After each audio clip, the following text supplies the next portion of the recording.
Olá pessoal, eu sou Marcelo Spaldi, professor, escritor, pós-doutor em escrita criativa, e esse é o canal Formação de Escritores. Recebi hoje mensagem de uma participante do nosso Formação de Escritores, a Magali Barroso, perguntando o que é resenha.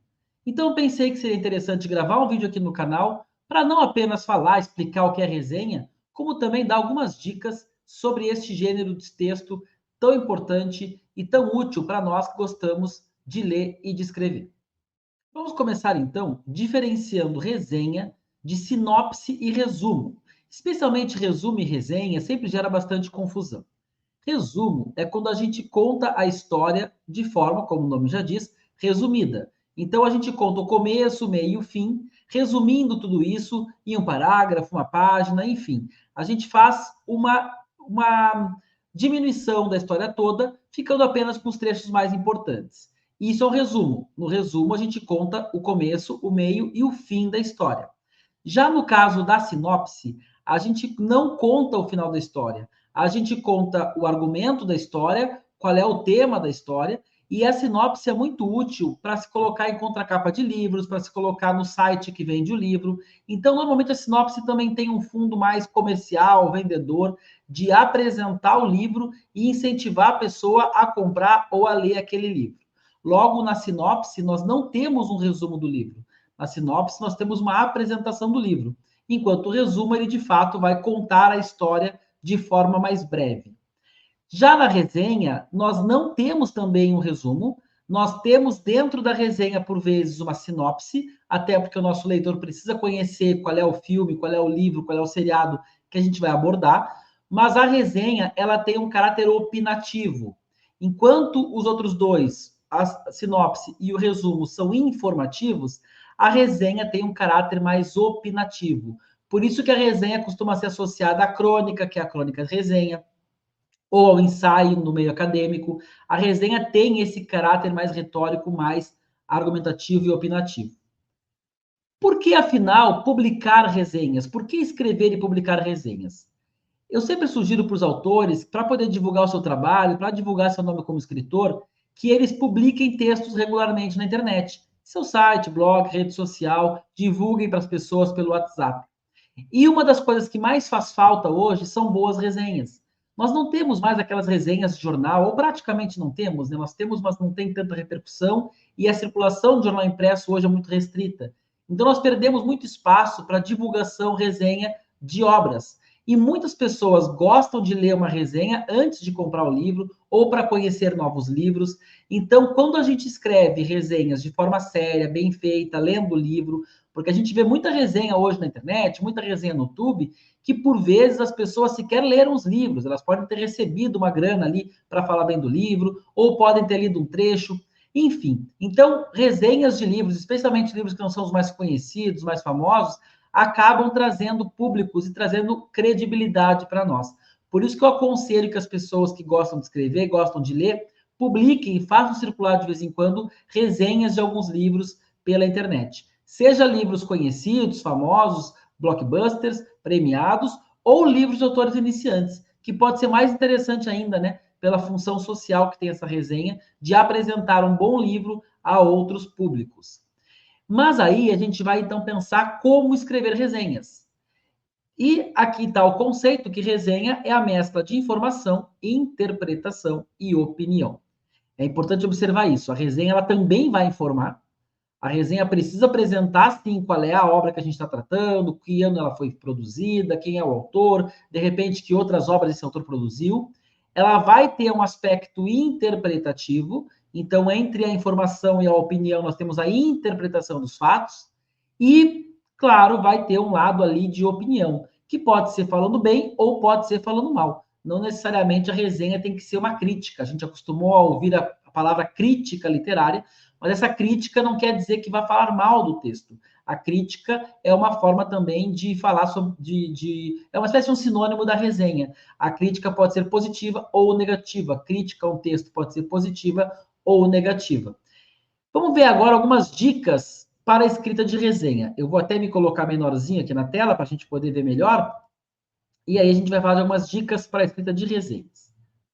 Então, primeiro, parece óbvio, né? mas eu sempre digo que o óbvio tem que ser dito. Leia o livro, veja o filme, veja o seriado. É muito ruim a gente fazer uma resenha de um livro que a gente leu pela metade, que a gente leu só o começo, ou de repente de um filme que a gente pulou algumas cenas porque não estava gostando muito. Tem que assistir, até para respeitar o criador da obra, o autor ou o diretor do filme, e aí sim fazer a nossa resenha. Então é muito importante, claro, que a gente primeiro leia e, além de ler, que a gente observe aspectos que chamem muito atenção naquela obra.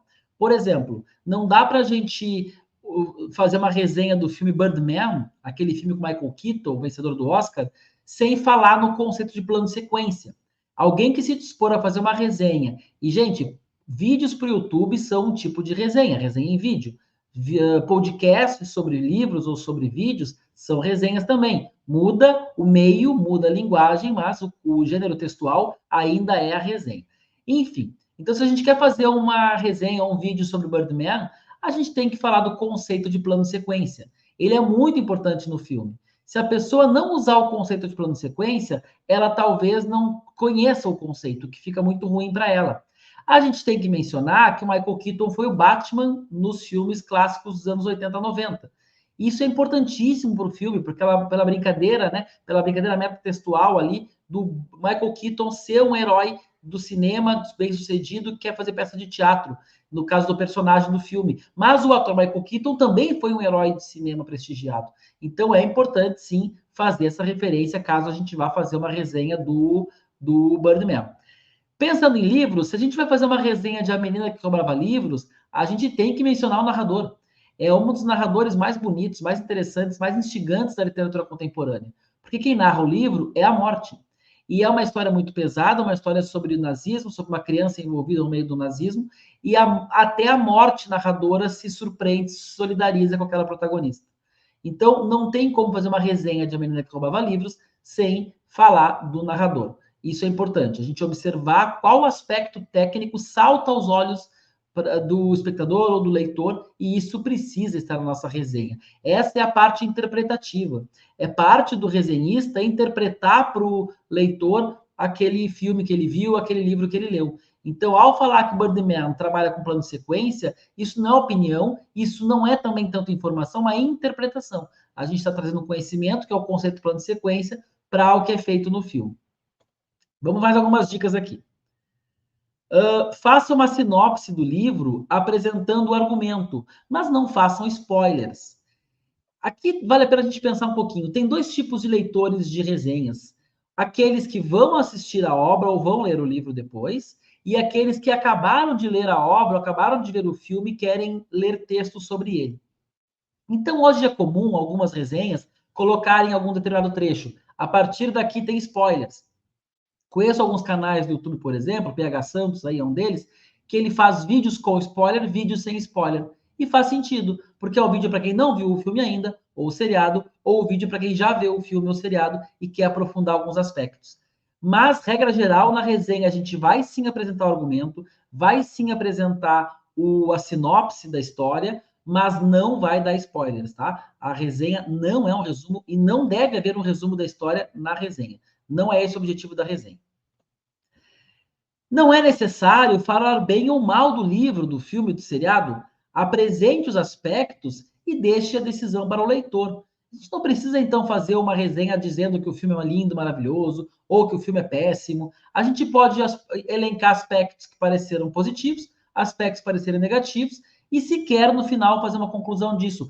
Pode, Marcelo, concluir alguma coisa, dizer que gostou, que não gostou? Pode. Mas eu acho mais legal quando a gente traz os argumentos, traz os aspectos que chamaram atenção, e aí, por exemplo, o espectador pode gostar mais de um filme mais silencioso. O outro espectador pode não gostar de um filme mais silencioso.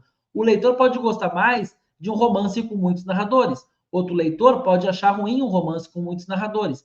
Então, ao apresentar a obra, interpretar, esmiuçar, ir para o aspecto técnico da obra, a gente deixa isso que a gente consegue permitir que o leitor tenha mais elementos para decidir se ele quer ou não ver aquele filme, quer ou não ler aquele livro. A resenha é um texto autoral. Evite um texto burocrático e previsível. Então, se a gente vai escrever uma resenha, a gente está colocando algo de diferente autoral naquele texto. é muito importante que haja um pouco do resenhista na resenha, e senão a gente deixa que a inteligência artificial, a IA, o ChatGPT escrevam resenhas. Não, existe uma categoria do vestibular da URGS que eu gosto muito na redação, chamada investimento autoral.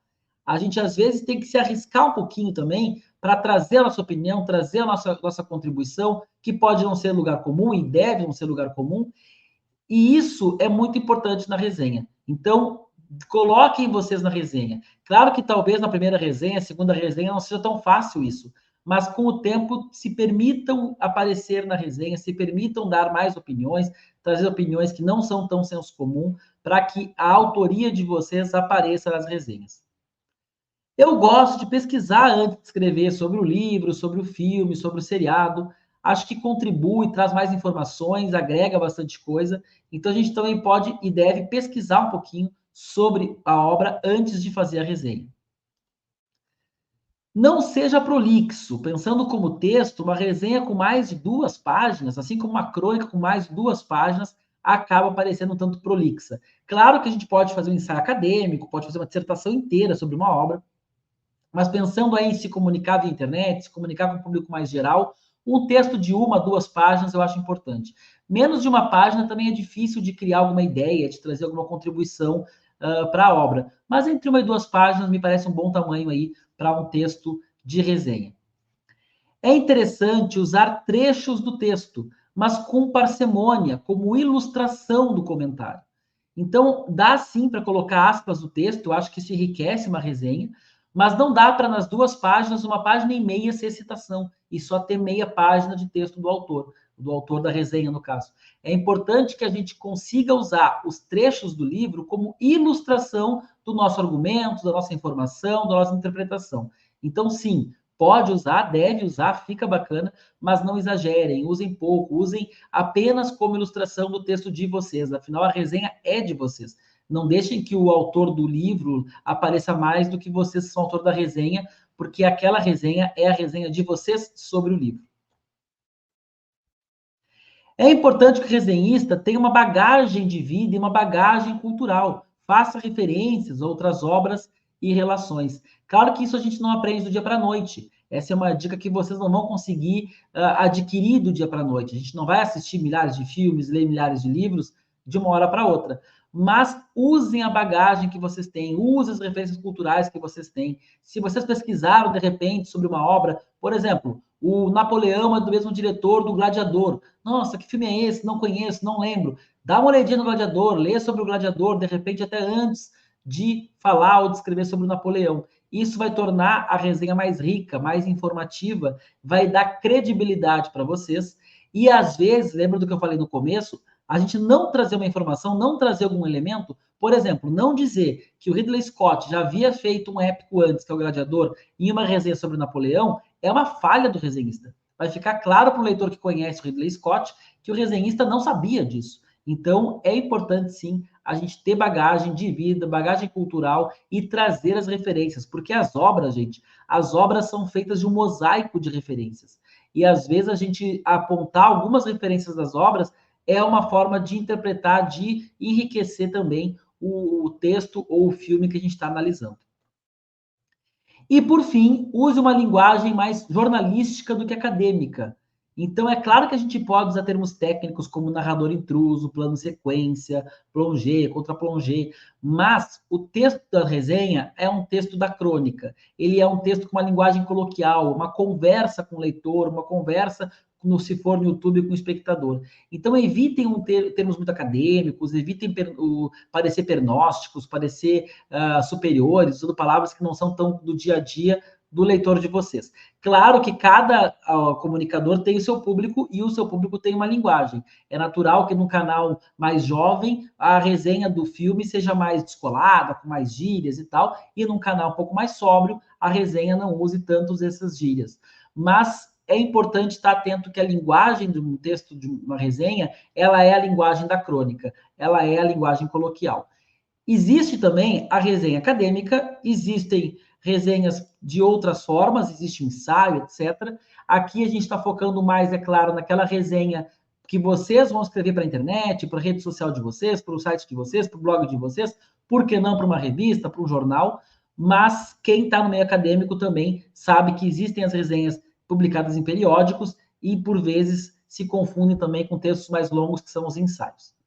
Certo, gente? Acho que vale dizer que existe aquele conceito de resenha como conversa, né? A resenha esportiva é a conversa sobre esporte. Aquele fulano é bom de resenha, é que ele é bom de conversa. Aqui a gente tratou a resenha mais como gênero textual, e é um gênero textual importante da não ficção, é um tipo de crônica, se a gente for classificar assim também. Então, aqui eu espero que vocês tenham aproveitado para trazer algumas dicas de resenhas, se estimulem a escrever resenhas, e se quiserem, mandem para nós aí também o link das resenhas de vocês e comentem no nosso vídeo que tipo de resenha vocês gostam, quais são as dúvidas que vocês têm na hora de escrever resenha, quais são as dificuldades que vocês têm na hora de escrever uma resenha.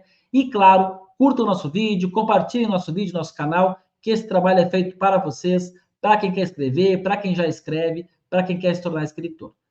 Então, um abraço, até o próximo vídeo. Tchau!